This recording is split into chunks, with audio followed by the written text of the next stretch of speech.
Alléluia, Alléluia, Alléluia. Alléluia, Alléluia, Alléluia. Le Verbe s'est fait chair, il a établi parmi nous sa demeure. À tous ceux qui l'ont reçu, il a donné de pouvoir devenir enfants de Dieu. Alléluia, Alléluia, Alléluia. Le Seigneur soit avec vous. Évangile de Jésus-Christ selon saint Jean. Au commencement était le Verbe, et le Verbe était auprès de Dieu, et le Verbe était Dieu. Il était au commencement auprès de Dieu. C'est par lui que tout est venu à l'existence, et rien de ce qui s'est fait ne s'est fait sans lui. En lui était la vie, et la vie était la lumière des hommes. La lumière brille dans les ténèbres, et les ténèbres ne l'ont pas arrêtée. Il y eut un homme envoyé par Dieu. Son nom était Jean. Il est venu comme témoin pour rendre témoignage à la lumière, afin que tous croient par lui. Cet homme n'était pas la lumière, mais il était là pour rendre témoignage à la lumière. Le Verbe était la vraie lumière qui éclaire tout homme en venant dans le monde. Il était dans le monde, et le monde était venu par lui à l'existence, mais le monde ne l'a pas reconnu. Il est venu chez lui, et les siens ne l'ont pas reçu. Mais à tous ceux qui l'ont reçu, il a donné de pouvoir devenir enfants de Dieu, eux qui croient en son nom. Ils ne sont pas nés du sang, ni d'une volonté charnelle, ni d'une volonté d'homme. Ils sont nés de Dieu. Et le Verbe s'est fait chair. Il a habité parmi nous. Et nous avons vu sa gloire, la gloire qu'il tient de son Père comme Fils unique, plein de grâce et de vérité.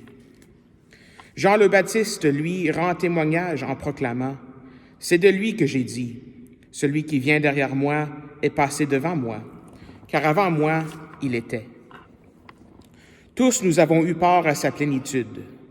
Nous avons reçu grâce après grâce, car la loi fut donnée par Moïse, la grâce et la vérité sont venues par Jésus-Christ.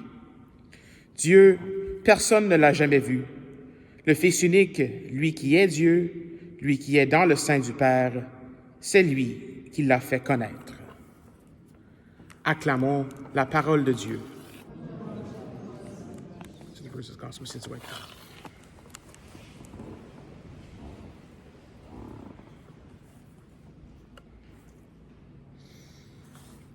Alors, nous voici aujourd'hui, le dernier jour du calendrier pour 2024, le 31 décembre, et l'Évangile qui nous est donné aujourd'hui pour terminer notre année, mais en même temps, ça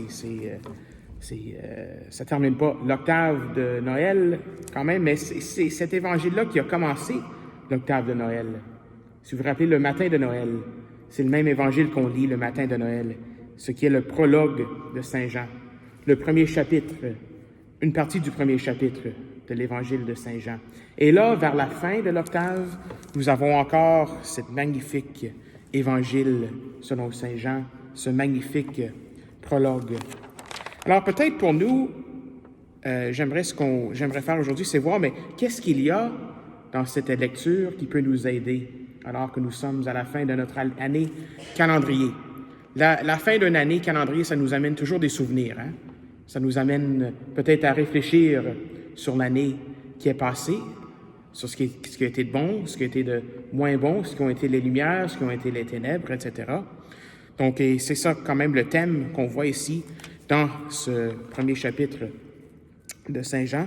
Donc, il y a plusieurs choses, je pense, plusieurs thèmes dans cet évangile qui, je pense, peuvent nous aider au terme de cette année du calendrier. En fait, dans l'ancien temps, à la fin de la messe, à la fin de chaque messe, ce qui arrivait, c'est que le prêtre lisait ça, le prologue de Saint Jean, avant que les gens partent, avant la fin de la messe. C'est ça qui terminait la messe. Ça, c'est dans les années 1800, au début du 20e siècle, etc. Donc là, on fait pas ça aujourd'hui, mais c'est comme ça que la messe se terminait pour longtemps dans l'histoire de l'Église. Donc ça veut dire, ça a des bons thèmes pour réfléchir pour la fin de quelque chose.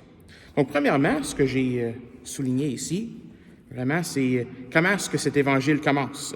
Au commencement était le Verbe, et le Verbe était auprès de Dieu, et le Verbe était Dieu. Au commencement. Ça a des échos de la première page de la Bible, du premier livre de la Bible, du livre de la Genèse. Au commencement, Dieu créa le ciel et la terre. Donc, au commencement. Donc, ici, ce que Jean fait, c'est qu'il dit « Au commencement était le Verbe, et le Verbe était auprès de Dieu. » Donc là, on parle de qui est Dieu. C'est quoi la nature de Dieu? On parle de ça. Au commencement aussi, on peut voir ça comme 2025, c'est comme un nouveau commencement. Hein?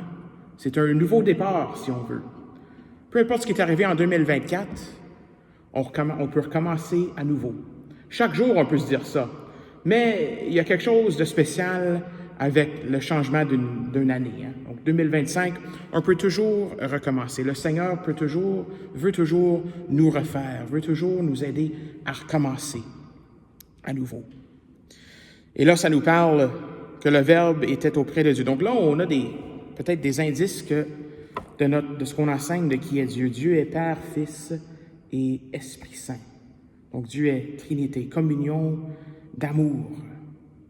Et là, ça m'amène à mon prochain point, vers la fin de cet évangile. Tous, nous avons eu part à sa plénitude. Nous avons reçu grâce après grâce. Ce mot « grâce ». Grâce, je l'ai vu expliquer de cette façon ici une fois. Grâce, c'est l'amour la grâce de Dieu, c'est l'amour qui existe à l'extérieur de la Sainte Trinité. Donc, il y a la Sainte Trinité, et puis il y a tellement d'amour, c'est l'amour parfait, Dieu est amour, que ça déborde. Et ça, c'est la grâce qui vient sur nous. Et nous avons reçu grâce après grâce. 2024, on peut penser à ça peut-être, hein? Les grâces que nous avons reçues, grâce après grâce. Des fois, il y a des choses qui font qu'on ne peut pas toujours ressentir la grâce. Des fois, on a peut-être ressenti moins de grâce et plus peut-être d'autres choses. Mais là, aujourd'hui, l'Évangile nous invite à réfléchir sur les grâces, grâce après grâce. Peut-être dans notre vie personnelle, hein? Quelles ont été les grâces? Si on s'imagine le 31 décembre 2023, est-ce qu'on est différent du 31 décembre 2024 aujourd'hui? Est-ce qu'on a changé? Est-ce que notre vie spirituelle est plus profonde? Est-ce qu'on est plus proche du Seigneur? Parce que le Seigneur nous invite tout le temps à se rapprocher de lui. Donc, on peut regarder à ça aussi dans nos vies personnelles. Peut-être qu'il y a des choses qui nous faisaient peur il y a un an, ça ne nous fait plus peur. Peut-être qu'il y a eu des réconciliations dans nos familles. Peut-être qu'il y a eu toutes sortes de grâces, on peut dire, qui sont l'œuvre de Dieu dans notre vie. Et même, on peut regarder à notre paroisse aussi. Quelles sont les grâces de notre paroisse? Tu sais, cette année, je me souviens, on a réparé les vitraux. Ça, c'est une grâce, hein, qu'on peut vraiment admirer les beaux vitraux maintenant. On a réparé ça. Cette année, on a aussi reçu un nouveau curé. Donc ça, c'est une grâce aussi, une grâce de Dieu en l'abbé Jacques. Donc, toutes sortes, même cette année aussi, on a reçu, on a plus de gens qui se présentent pour le baptême d'adultes qu'il y a très longtemps. Il y a comme 30 candidats en ce moment qui veulent être baptisés et recevoir dans l'Église catholique en 2025. Donc ça, c'est des grâces que le Seigneur nous donne, grâce après grâce, comme communauté chrétienne, comme paroisse. Et là, la dernière chose, Jean le Baptiste, ça c'est la dernière chose que je voulais mentionner. Jean le Baptiste, lui, rend témoignage en proclamant, c'est de lui que j'ai dit, celui qui vient derrière moi est passé devant moi, car avant moi, il était. Jean le Baptiste, on parle de Jean le Baptiste ici, rend témoignage. Donc ça, c'est le dernier point, je pense qu'on peut réfléchir un peu. Témoignage. Donc, nous savons que Dieu nous aime, Dieu est amour, et il nous donne ses grâces, grâce après grâce. Et là, c'est à nous d'en témoigner. Ça a été le thème. J'essaie de réfléchir de comment est-ce qu'on peut englober tout ce qui s'est passé dans les derniers 8 jours de l'octave. Et le mot qui m'est sorti, c'est témoignage. Le Christ est né le 25. Là, le 26, c'était Saint-Étienne, la fête de Saint-Étienne. Lui qui a témoigné de la résurrection du Christ dans les Actes des Apôtres. Le 27, c'était qui? Notre ami Saint Jean, celui qui a témoigné en écrivant son évangile, celui qui est l'auteur de ce beau prologue. Et là, le 28, c'était les saints innocents. Eux aussi, ils ont été des témoins. Pas en parlant, pas en écrivant, mais ils ont été des témoins quand même. Le 28, les saints innocents, des témoins qui sont silencieux aussi. Et là, bien sûr, le 30, c'était la Sainte Famille. On s'entoure de la Sainte Famille. Et là, même aujourd'hui, le 31, on peut célébrer la fête de Saint-Sylvestre, qui était un pape au IVe siècle. Lui qui a bâti tellement d'églises et tout cela. Témoignage. Donc là, en ce fin d'année 2024, quelles ont été les façons que le Seigneur nous a donné sa grâce, son amour, grâce après grâce. Quelque chose qu'on peut réfléchir dessus ce soir. Et là, pour 2025, en témoigner, surtout dans cette année qui s'en vient, cette année d'espérance, cette année jubilaire de pèlerin d'espérance. Amen.